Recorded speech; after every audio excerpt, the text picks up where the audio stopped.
Super Rugby AU, the Friday and Saturday games. Weird thing is, you've only got one team that's had a win thus far. The Rebels have lost their first game against the Reds. The Force, likewise, their first game against the Brumbies. And the Tars, the Tars are none from two. And the points difference for them is minus 85. It's looking pretty horrendous. The Brumbies are looking the business, 2 from 2, and the Reds are on the bye. I'll go over the two games quickly, the squads, the predictions, and you guys can let me know how you reckon things might pan out this weekend. Remember, the first game is Friday, I think local time is 7:45, and then the second game is Saturday at the same time. So yes, should be pretty interesting. My kids are running riot in the other room because we are about to move house, so they are pretty excited. Next time I do a video, it will be in a different location. Anyway, so the first one is the Waratahs and the Force. Like I said, the Waratahs have been pretty bad thus far. Minus 85 points difference. They've basically been on the back of two big old hidings in the first 2 weeks. Young side, and they've just been looking poor, so I can't see it getting any worse. And for the Force, they will absolutely be sniffing that first victory in a long, long time. How sweet would it be for them to get it done over the Tars as well? Probably pretty sweet. I don't know. I don't live in Australia, but my sense from some of the comments I get on this channel is everybody likes to beat the Tars. So, the Force lost their first game 27-11 to the Brumbies. Now, when you look at how last week's games panned out and how good the Brumbies have looked, 11 points to 27 actually looks like it was maybe a decent result for the Force. So maybe, maybe they're going to be better. Well, definitely better than last year. For the Waratahs, Noanita Wase has moved to fullback and Maddox has switched to the wing. So those guys have swapped places, which is an interesting choice. I don't think I've seen Noanita Wase at fullback before. Ram is on the other wing. Newsom's captain, and Moeroa is at inside centre. Harrison and Grant are the 9-10 combo, or the 10-9 combo if you go on in that order. Harrison, I still feel like, has got a heap of potential, but it's hard when you're on a team which is on the back foot to really show what you can do. So Lolasio's kind of looked the business, and Tomua and Jock have looked pretty good, but yeah, it's hard for Harrison. Dempsey, Tizano, and Swinton is actually a pretty good-looking back row. Like, of all the areas of the Tars pack that maybe looks the best part, Hugh Sinclair's come into the starting lineup.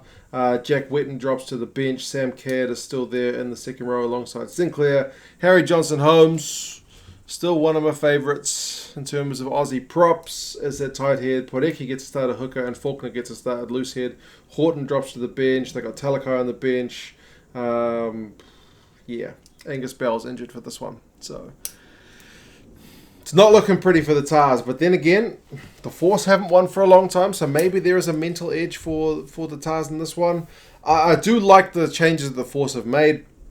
They got Tom Robertson, Kaitu'u, and Medrano is the front row, so that's pretty useful looking.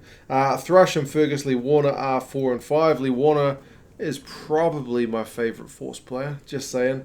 I probably talk about him too much. Just the work rate, man. He's just so busy, and he's such a good ball-carrying lock. Like, you can't get that every day of the week.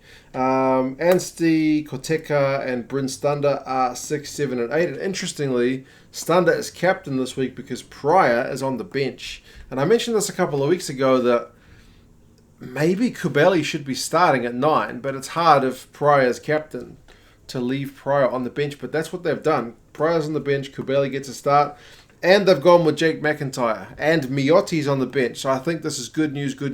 Nothing against Pryor, nothing against John O'Lance, but I thought when McIntyre and Kubeli came on week before last, there was an improvement. So let's hope so. Kahui and Kurandrani are the midfield. Pulu's getting the start. Ralston is on the other wing, and Rob Carney is there as well. Braki's on the bench. Lazana's on the bench. Reedy's on the bench. So yeah, I do like the look of this Force side. They gotta be backing themselves to get a win. How sweet would it be for them to? I really want them to get a win. Like, traditionally, believe it or not, the Tars are my favourite Aussie team. because when I was living overseas, my best rugby mate for a long time was a New South Welshman. So, yeah, we watched a lot of rugby together. But man, I would love to see the Force get a win. I really, really want them to get a win. I don't usually mind, like if I'm a neutral, but man, I really want the Force to get a win. Sorry, Tars fans. We'll see. The Force, they scored 11 points against the Brumbies, so their attack will need to be better. But against the Tars, their defense has been really poor. So maybe it doesn't need to be. Maybe if they do as well as they did against the Brumbies, they should be able to do better on the scoreboard than they did against the Brumbies. If they do as well as they did against the Brumbies, they should be able to do better than they did against the Brumbies. If that makes sense. Because the Tars defense won't be as organised, seemingly, from the first 2 rounds. There should be a few gaps for the Force guys to find. For the Waratahs, what do you say? Their maul's poor. Last week they had 18 turnovers conceded, which is a ridiculous number. They've changed things up. So, and apparently the coach Rob Penny's had a few harsh words for them. So, yeah. Hopefully it's an improvement. I don't want to see them get hidings after hidings, even if I'd like to see the Force get a win. I hope it's a competitive game, first and foremost. The next game is the Brumbies and the Rebels. Brumbies. Oh, I forgot to say the predictions. Sorry. The predictions for this one, the bookies have got the Waratahs. No, the bookies have got the Force. Force by 5. The Rugby Forecast algorithm has got the Waratahs by 11, so it's a split. But remember, the algorithm is using recent results, so I would imagine the recent results between those two sides have been the Waratahs' way. But the bookies have got the Force, so it's a bit of a split. Sorry, moving on to the next game, which is the Brumbies and the Rebels. Rebels are none from one in a respectable loss to the Reds last week. Bonus point loss, could have won it at the death, 21-23. Brumbies are 2 from 2, looking the absolute business.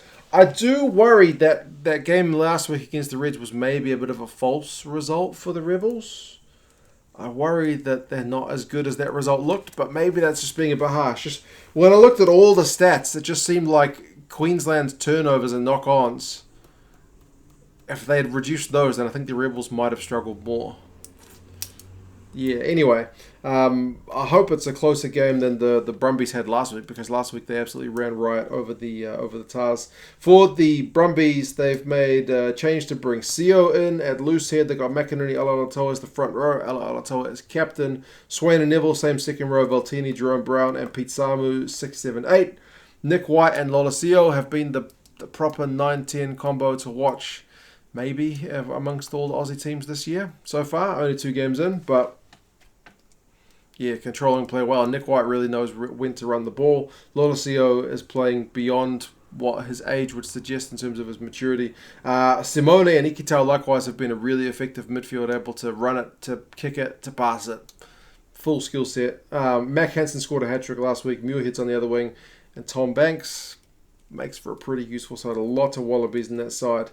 For the Rebels, they have brought in James Hansen at hooker. Jordan Uelese has injured himself again. The injury list for the Rebels is looking pretty nasty. Naisarani's still injured. Orr's still injured. Daniel Petty's still injured. The list goes on.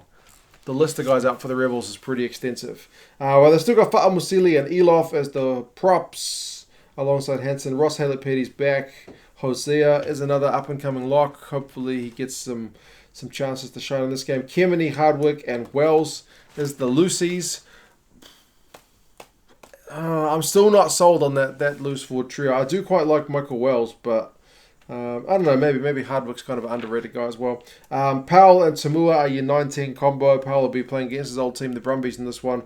Tamua had a good game last week, despite missing that final shot to win the game. He was clearly pretty gutted about that, but he stepped up in a way which was pretty pleasing. Him and James O'Connor seem to be the front runners for number 10 in Australia, and Lolosio is not doing himself any harm as well. Hodge still kicking those long penalties and got a lot of run meters last week. He was quite dangerous on attack. And Lee are the midfields. Anderson, Korobedi are the wingers, and Pincus is there at fullback. Sordoni's going to get a game from the bench, so we'll see how he goes. The Brumbies got 17 clean breaks in the game last week against the Tars. So the Rebels can't expect the Brumbies to lack the execution that the Reds did last week. The Brumbies will be sharper, I would say, the conditions will probably not be as greasy either. So the Rebels defense is gonna need to be on form. And remember, the Rebels had bugger all ball against the Reds last week as well. So they conceded a bunch of penalties. If they do the same, I feel like the Brumbies will punish them more than the Reds did. I think that was a bit of a weird result.